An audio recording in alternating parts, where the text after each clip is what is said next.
आखिर आप चाहते क्या है? कुछ तो चाहते होंगे। हाँ, चाहते तो हैं। क्या चाहते हैं? आनंद। बस एक शब्द, आनंद। वो कैसा होता है ये सब नहीं मालूम, फिर क्यों चाहते हैं? अरे किसी को कुछ चखने को मिल जाए तो उसी को फिर चाहता है। कभी चखा है आनंद कैसा होता है? हाँ, उसका आभास चखा है। अच्छा, कब? रोज जब गहरी नींद में सोते हैं, गहरी नींद में, तद्यथा प्रियया स्त्रिया संपरिष्वक्तो न बाह्यम किंचन वेद नान्तरम एवमेवायं पुरुषः प्राज्ञेनात्मना संपरिष्वक्तो न बाह्यम किंचन वेद नान्तरम। जैसे कोई घोर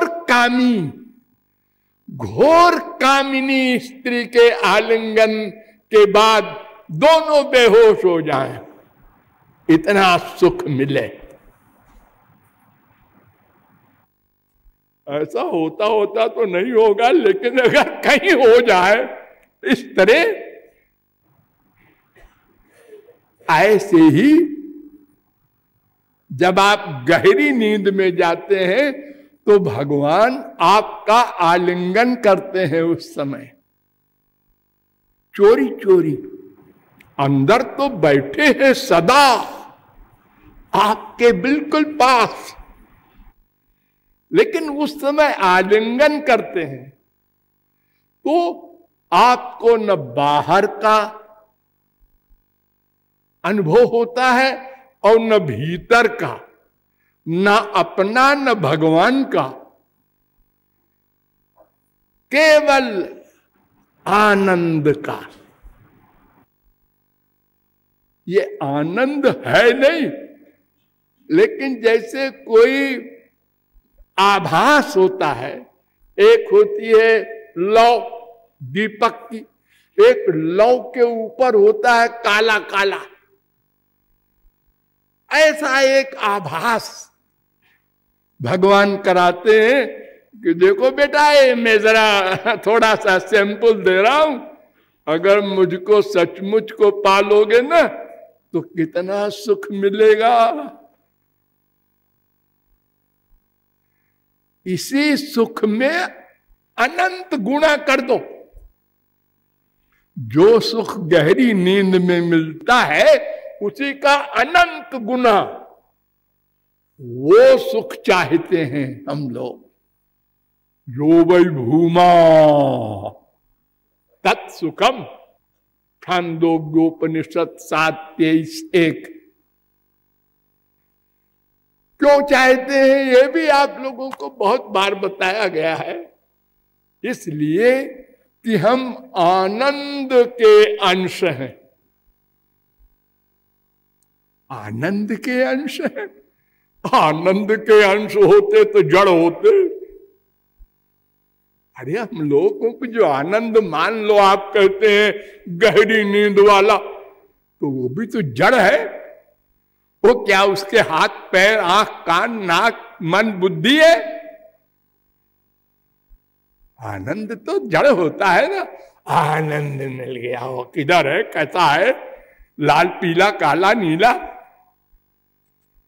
नहीं जी, वो तो बस रियलाइज करने का है। मुंह का स्वादनवत, जैसे गूंगा रसगुल्ला खाए और पूछो कैसा होता है, बस। यानी तुम खाओ तो तुमको मालूम पड़ेगा, ऐसा होता है। वो रसना से बताया नहीं जा सकता। नारद जी ने 54वें सूत्र में ये कहा है, गुण रहितम कामना रहितम प्रतिक्षणम वर्धमानम अविच्छिन्नम सूक्ष्मतरम अनुभव रूपम मूकास्वादनवत प्रकाश्यते क्वापि पात्रे।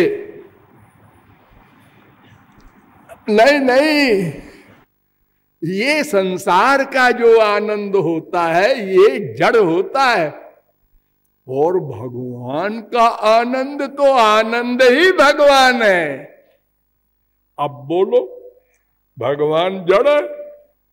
जिसके अंश तुम चेतन हो वो अंशी जड़ कैसे होगा? ये तो गधा भी सोच सकता है। वो महाचेतन कहलाता है। तो वो महाचेतन का दूसरा नाम है महानंद। वेद कह रहे हैं आनंद मक्षरम साक्षात, जावाल दर्शनोपनिषद 4:62। विज्ञानमानंदम ब्रह्म 3:9-28 बृहदारण्यकोपनिषद। विज्ञानमानंदम ब्रह्म महोपनिषद 2:9। रसम लब्ध्वा सुखी भवति कठरुद्रोपनिषद 27। रसग्वम हेवायम लब्ध्वा नंदी भवति तैत्तरीयोपनिषद 2:7। आनंदो ब्रह्मेति व्यजानात् तैत्तरीयोपनिषद 3:6। यतो वाचो निवर्तन्ते अप्राप्य मनसा सह आनंदम ब्रह्मणो विद्वान 2:4।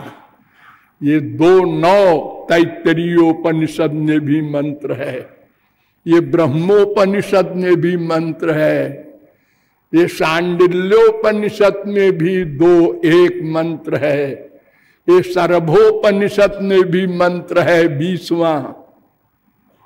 वो आनंद है ब्रह्म।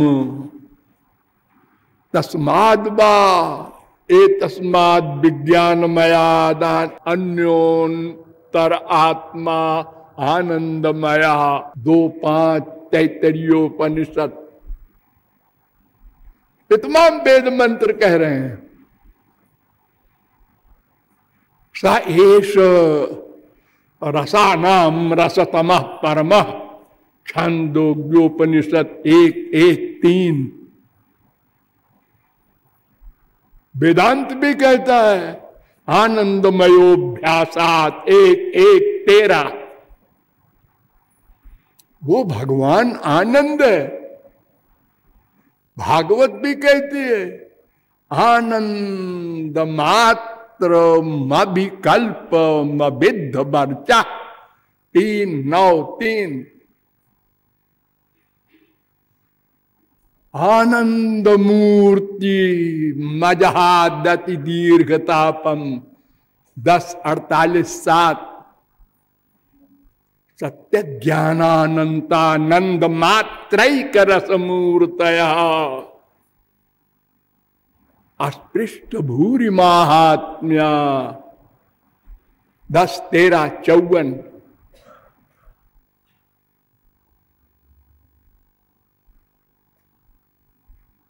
केवलानुभवानंद स्वरूप सर्वबुद्धि दृक् 10:3-13।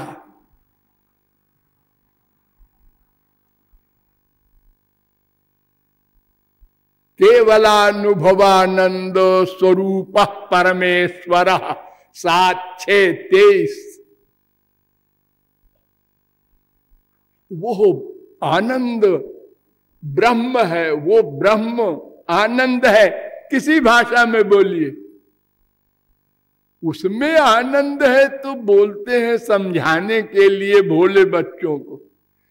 जैसे हम बोलते हैं समुद्र में पानी है। समुद्र कोई बर्तन तो है नहीं, बहुत बड़े पानी कोई समुद्र कहते हैं। ऐसे ही भगवान में आनंद है ऐसा बोल देते हैं। आनंद ही भगवान है, उसके हम अंश हैं, इसलिए आनंद चाहते हैं, चाहना पड़ेगा। अगर करोड़ कल्प कोई प्रयत्न करे, नास्तिकों का सम्राट, हम आनंद नहीं चाहेंगे क्योंकि भगवान है वो। है कोई हिम्मत किसी की? इम्पॉसिबल। वो चाहे विद्वान हो चाहे मूर्ख हो, कुरूप हो सुरूप हो, वृक्ष हो ब्रह्मा हो, सबको आनंद चाहना पड़ेगा। प्लस नहीं कश्चित क्षणमपि जातु तिष्ठत्य कर्म कृत। 3-5 गीता। एक क्षण को कोई अकर्मा नहीं रह सकता, इसलिए उसी आनंद प्राप्ति के लिए प्रतिक्षण प्रयत्न करना पड़ेगा। और हम लोग करते हैं, लेकिन अनंत जन्मों के प्रयत्नों के पश्चात भी इन दोनों प्रश्नों को हम नहीं हल कर सके, जबकि दावा करते हैं राहत काबिल है। अरे साहब आप ऑलराउंडर हैं, देखो पढ़ा के राउंडर है। ये अपने आप को तो जानते नहीं, ऑलराउंडर हो गए वो। ऑल, एक भी आदमी, एक भी वकील किसी देश में ऐसा नहीं है जो अपने देश के हर मुहकमे के हर कानून को याद रखता हो। कोई पैदा नहीं हुआ आज तक। अरे एक सब्जेक्ट में भी पुस्तक देखते हैं।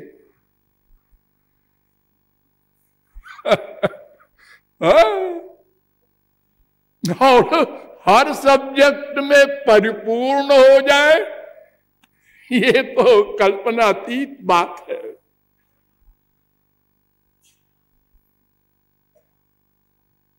तो आनंद के अंश होने के कारण हम आनंद चाहेंगे, इसलिए मैं कौन मेरा कौन, इन दोनों प्रश्नों को हल करना जरूरी है। क्योंकि जब तक मैं को नहीं जानेंगे तो मेरा को भी नहीं जानेंगे, तो जो मेरा को नहीं जानेंगे तो मेरे से मिलने का प्रयत्न कैसे करेंगे, और प्रयत्न नहीं करेंगे तो पाएंगे कैसे। तदर्थ आप लोगों को बताया गया कि 3 तत्व अनाद्यनंत शाश्वत है, ब्रह्म जीव माया। इनमें जीव और माया ये दोनों भगवान की शक्ति है। उसमें जीव शक्ति पराशक्ति कहलाती है, अर्थात उत्कृष्ट चेतन है इसलिए, और माया जड़ शक्ति है। लेकिन ये तीनों शक्तियां स्वतंत्र नहीं है। जीव और माया ये दोनों शक्ति भगवान के अंडर में सदा रहती हैं। जीव का जीवत्व भी भगवान से है, और माया तो बिचारी जड़ है, वो क्या कर सकती है बिना भगवान के। और माया का अनंत साम्राज्य, भगवान के चेहरा ध्यान रखना, अलग से नहीं, अनंत कोटि ब्रह्मांड, अनंत संख्या चेत रजसा मस्ति न विश्वानाम कदाचन। और भगवान का भी अनंत आनंद लोक है, परव्योम कहते हैं उसको। दोनों की प्रॉपर्टी अनंत अनंत है, लेकिन माया जड़ है, वो तो केवल उनके अधीन जड़ वस्तुएं होती हैं। प्लस ये चेतन अल्पज्ञ जीव, लेकिन भगवान के लोक में माया नहीं जा सकती। परव्योम लोक में न तत्र सूर्यो भाति न चंद्र तारकम नेमा विद्युतो भांति कुतोयम अग्नि। वहां ये माया का कोई सामान प्रवेश नहीं कर सकता। श्वेताश्वतरोपनिषद 6:14 और ये मंत्र मुंडकोपनिषद में भी है 2:2:10।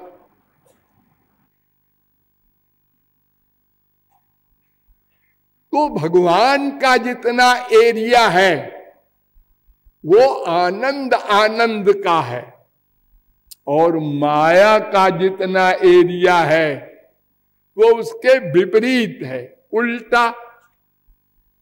बहुत ध्यान से समझो, उल्टा। एक देखो, एक प्रकाश है, हाँ, इसका उल्टा अंधकार। ऐसे ही आनंद का उल्टा दुख, ज्ञान का उल्टा अज्ञान, नित्यता का उल्टा अनित्य। ये संसार ये 3 प्रकार का है।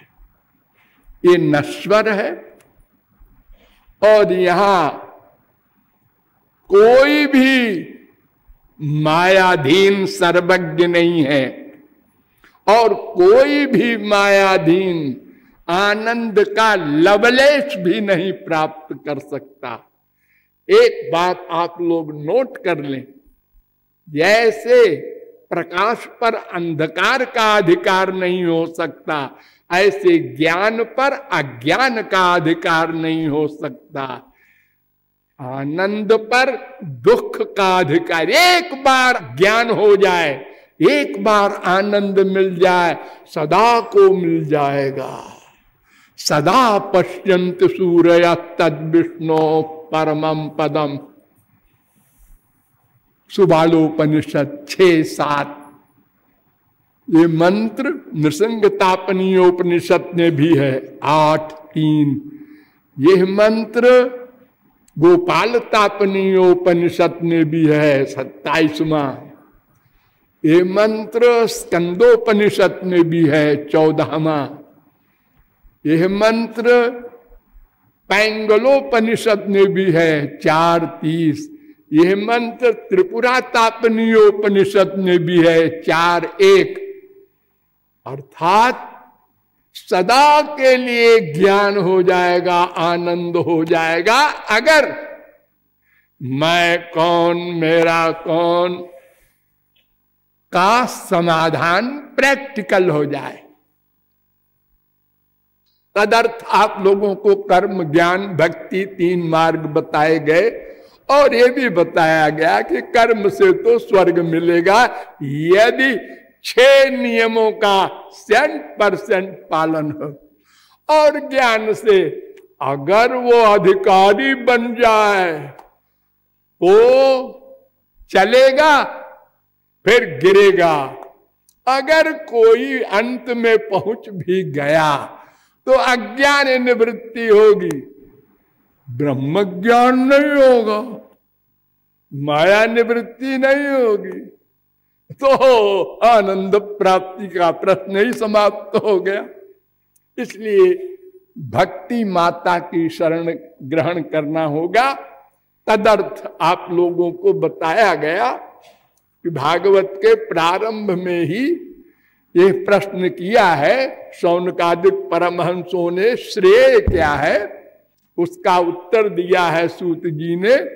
सवै पुंसाम परो धर्मो यतो भक्ति रधोक्षजे अहैतुक। अहैतुक भक्ति भगवान श्री कृष्ण की हो,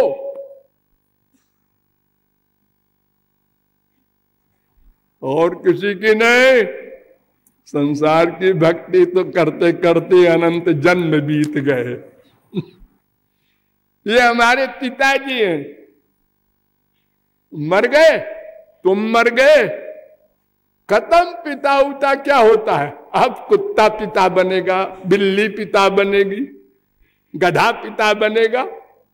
जिस जिस योनि में जाओगे कर्म के अनुसार वो बाप बनेगा।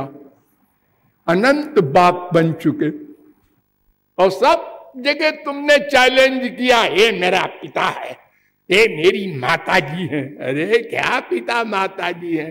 तुम्हारे पिता माता तो ऊपर रहता है या सर्वव्यापक है, या तुम्हारे अंदर बैठा है, जिसको बोलते हो मंदिर में तुम्हें माता च पिता तुम्हें वो, झूठ बोलते हो। एव माने ही, तुम ही मेरी मां हो।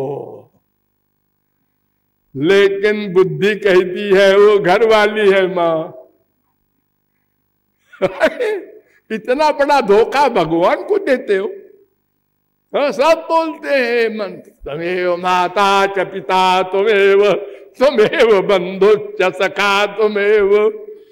हे भगवान, तुमको हम बेवकूफ बना रहे हैं, बन जाना।